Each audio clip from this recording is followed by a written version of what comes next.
నోరు నోరు తెరవని జనసేన గురించి మీరు టార్గెట్ చేస్తాను. మేము భయపడతామన్నా?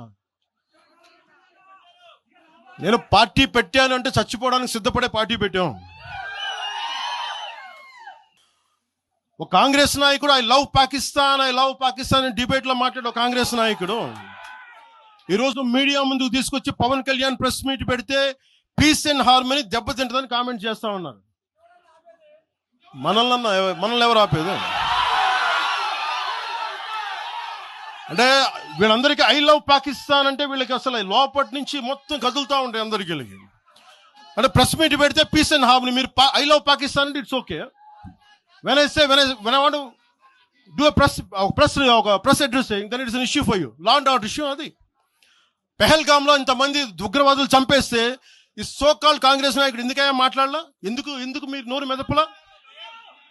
ఇప్పుడు కూర్చోబెట్టి మీకు ఐ లవ్ పాకిస్తాన్ వస్తుందా? మీకు ఆంధ్రాని ద్వేషించండి, ఆంధ్రావాణి ద్వేషించండి, జనసేనని ద్వేషించండి, అక్కడెక్కడో దూరంగా బాంబులు పెట్టే పాకిస్తాన్ కూడా మీరు ప్రేమించండి. అది కాంగ్రెస్ నాయకులు చేసేదా?